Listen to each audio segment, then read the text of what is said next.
তো নমস্কাৰ বন্ধুসকল, মোৰ ইউটিউব চেনেললৈ আপোনালোকক পুনৰবাৰ স্বাগতম জনাইছোঁ অন্য এটি নতুন ভিডিঅ'লৈ।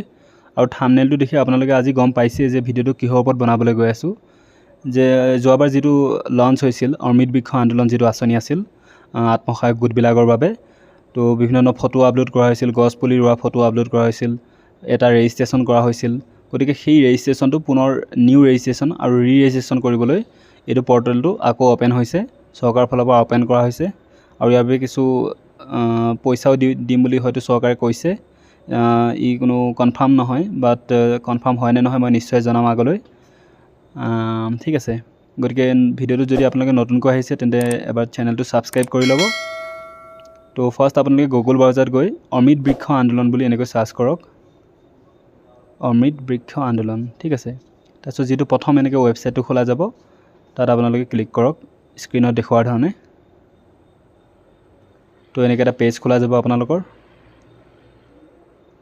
ৰাইট কৰ্ণাৰ দেখিছেনে তিনিডাল চিন আছে, তো তাত ক্লিক কৰক। তাৰপিছতে তলতে এনেকৈ এটা পেজ খোলা যাব। যিবিলাকে অলৰেডি ৰেজিষ্ট্ৰেশ্যন কৰিছে তেওঁলোকে নিউ ৰেজিষ্ট্ৰেশ্যন কৰিব দৰকাৰ নাই, লগ ইন কৰিব পাৰিব।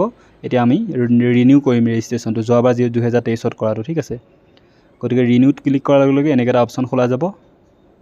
ইয়াত আপুনি সেইটো নম্বৰ দিব লাগিব যিটো আপুনি যোৱাবাৰ কৰোঁতে যিটো নম্বৰ দিছিল 2023ত কৰোঁতে। কি ক'ব লাগিব, শুদ্ধ যিটো নম্বৰ সেইটো টাইপ কৰি জেনেৰেট OTPত ক্লিক কৰাৰ লগে লগে এটা OTP যাব আপোনাৰ নম্বৰটোত, আৰু 300 ছেকেণ্ডৰ ভিতৰত আপুনি OTPটো ইয়াত টাইপ কৰিব লাগিব। তো মই ইয়াত OTPটো টাইপ কৰি ছাবমিট অপশ্যনত ক্লিক কৰি দিছোঁ। ঠিক আছে, আপোনালোকেও সেইমতে কৰি যাব। আপোনাৰ গোটেই ডিটেইলছটো ইয়াত দেখুৱাব। ঠিক আছে, যোৱাবাৰ যিবিলাক আপোনালোকে ৰেজিষ্ট্ৰেশ্যন কৰোঁতে যিমানখিনি টাইপ কৰিছিল গোটেইখিনি ইয়াত দেখুৱাব। গতিকে ইয়াৰ পিছতে ৰিনিউ অপশ্যনটো দেখিছে ৰঙাকৈ আহিছে, তাত ক্লিক কৰিব লাগিব। ইয়াৰ পিছতে আহিব ৰিনিউৱেল ছাকচেছফুল বুলি, আৰু এটা ৰেজিষ্ট্ৰেশ্যন নম্বৰ দিব নতুনকৈ। এইটো আপোনালোকে স্ক্ৰীনশ্বট মাৰি থ'ব বা ক'ৰবাত লিখি থ'ব, ছেভ কৰি ৰাখিব। এইটো আগলৈ দৰকাৰ হ'ব। ঠিক আছে, এতিয়া আপোনালোকে আকৌ লগ ইন নাও অপশ্যনত ক্লিক কৰিব লাগিব, লগ ইন হ'ব লাগিব। যদি আগৰবাৰ কৰোঁতে কিবা ভুল হৈছিল তেন্তে ইয়াত আপুনি আকৌ শুধৰাব পাৰিব। ঠিক আছে, তেন্তে আকৌ এবাৰ ৰেজিষ্টাৰ্ড মোবাইল নম্বৰটো আকৌ এবাৰ শুদ্ধকৈ ইয়াত টাইপ কৰক। টাইপ কৰি দিলোঁ, তাৰপিছত click here to get one time password এটা পাইছেনে, তাত টাইপ কৰি দিয়ক আপুনি, ক্লিক কৰক। তাৰপিছত আকৌ এটা OTP যাব, আকৌ সেই OTPটো আপুনি ইয়াত টাইপ কৰিব লাগিব, যিটো 300 ছেকেণ্ডৰ ভিতৰত আহিব। ঠিক আছে, তো OTPটো টাইপ কৰি লগ ইন অপশ্যনটোত ক্লিক কৰক। লগ ইন ক্লিক কৰাৰ লগে লগেই এনেকৈ গোটেই আপোনাৰ ডিটেইলছখিনি আকৌ এবাৰ খোলা যাব।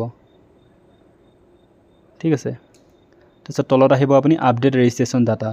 যদি আপুনি যোৱাবাৰ কিবা ভুল কৰিছিল বা আপডেট কৰিব বিচাৰে কিবা, তেন্তে ইয়াত গোটেইখিনি আপডেট কৰিব পাৰিব। ঠিক আছে, তো ইয়াত আপুনি যদি চহৰৰ হয় তেন্তে চহৰ ইউৰ্বান ডালিব, যদি গাঁৱৰ হয় তেন্তে ৰুৰেল দিব, আৰু বাকী গোটেইখিনি আপোনাৰ ডিটেইলছ ইয়াত লৈ ল'ব। যদি কিবা শুধৰাবলগীয়া আছে শুধৰাব পাৰে। তাৰপিছত ইয়াত আপুনি আইডেণ্টি কাৰ্ড, মই ধৰি লওক পান কাৰ্ডখন দিম বুলি ভাবিলোঁ, বা আধাৰ কাৰ্ড, যি আপুনি দিব বিচাৰে সেইখন আপুনি গেলাৰীৰ পৰা ছিলেক্ট কৰি ইয়াত আপুনি ধুনীয়াকৈ আপলোড কৰিব লাগিব। তাৰপিছত ছাবমিট অপশ্যনটো দেখিছেনে, ইয়াত ক্লিক কৰক, তাৰপিছত ছাবমিট হৈ যাব। গতিকে ইমানতে আপোনাৰ ৰিনিউ কমপ্লিট হৈ যায়। তো ইমানলৈ আপোনালোকে ৰিনিউটো কমপ্লিট কৰাৰ পিছতে যিবিলাকে যোৱাবাৰ ৰেজিষ্ট্ৰেশ্যন কৰা নাছিল, যিবিলাকে নিউ ৰেজিষ্ট্ৰেশ্যন কৰিব বিচাৰে, তো সেইবিলাকে কেনেকৈ কৰিব আহক মই ভিডিঅ'টো বনাই দিওঁ ইয়াৰ ওপৰতো।